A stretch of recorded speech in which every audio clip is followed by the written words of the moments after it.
Southbank. I thought I would do a video to see what I get up to today. It's my first out and about video, so I feel a little bit nervous that people are gonna start looking at me funny filming myself. Nothing's really planned for today, but I do know that there's a few shops and markets around, so I thought I would have a look at those and take you with me and see what I find. So I'm absolutely obsessed with shops like this with like the really nice window display. So this is the first shop I'm going to go into.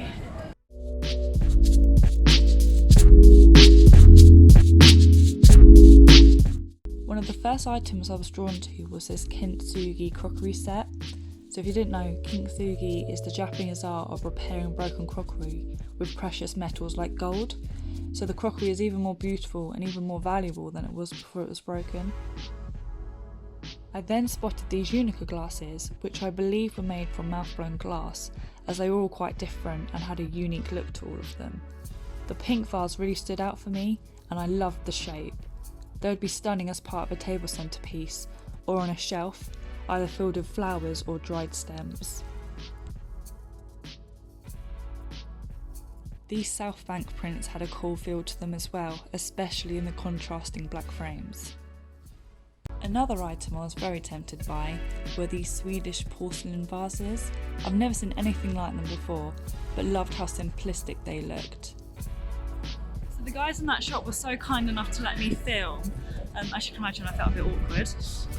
But there were so many nice things in there that I would have like snapped up immediately. That like little pink vase was one of them. But as you can imagine, for things for the home, I really want to get like James's permission and just get his like confirmation on stuff. So I'm going to wait until he's finished with what he's doing and then go back in there and maybe purchase some things. Maybe not. We will see. So now I'm heading over to a market that we had seen, and it's got all these like really nice prints. And James and I are kind of like big fans of like prints that we see out and about, not so much. I mean, don't get me wrong, Desenio and I think it's called Fee, they're great, but we really just want to have like prints that we see like when we go to places and they kind of bring memories and all of that good stuff. So I'm gonna go and head there.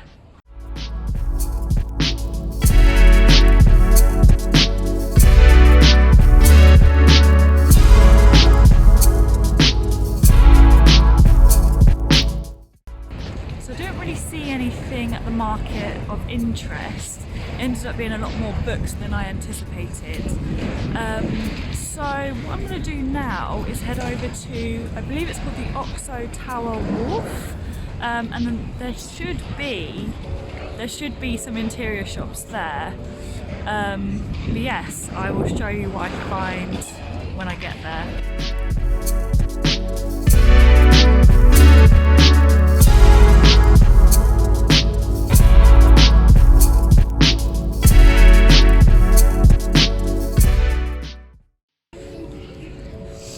I don't know if I'm in the right place or not, but I found this and it's so cute. It's just loads of little shops. So I'm going to try and go in all of them.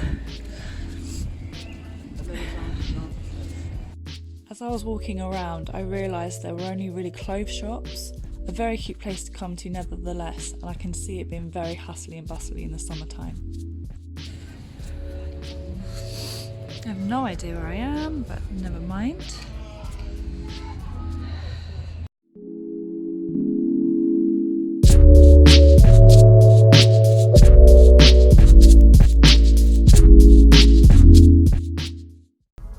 There she is.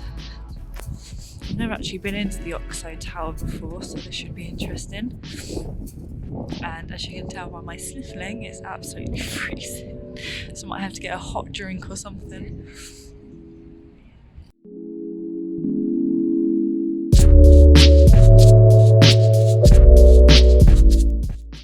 There were some very cool bits and bobs in here, and equally a lot of random things as well.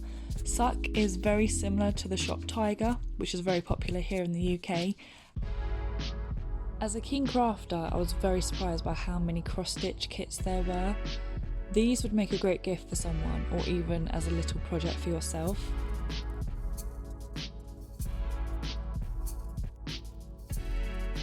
This cross-stitch map is also very nice. I love the handmade feel of it, and the frame gives it a slight boho aesthetic as well. In the shop next door, I found these pins. One of my projects is to decorate my denim jacket, and these would make a great addition. I am a bit of a fan of Vincent van Gogh as well, so I really like this set.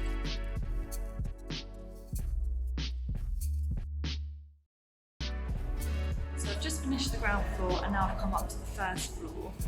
The first place I went to was an exhibition, and it was talking about different disabilities and sibling stories around those disabilities, and I just found it so interesting, and just it was very human. It was just very eye-opening, and I just wanted to kind of jump on here and recommend that if you're in this area, then you should definitely go and check it out. There was a little boy that was talking about muscular dystrophy, and him and his sister were talking about how that has kind of advantaged and obviously hindered their relationship as well.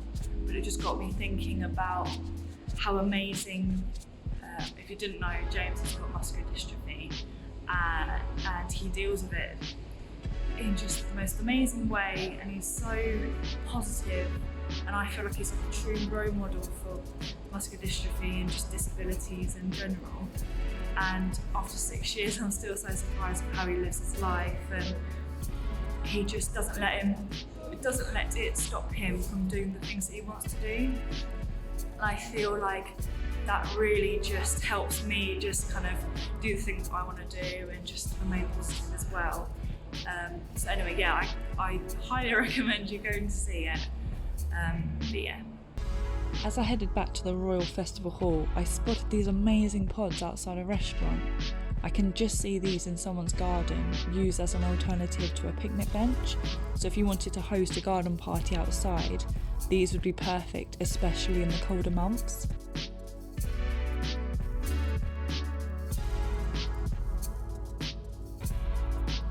I then met back up with James and we headed to the first shop I went to. So we both agreed on this vase instead. James wasn't loving the pink, but my plan is to put it on our shelf and fill it with some dry stems I have in mind. So a few hours have passed now. We ended up going and getting Chinese food, but I got my purchase, which is exciting. I'm going to leave the video here, but I hope you've enjoyed it. If you did, give it a like, and let me know what you think down in the comments below.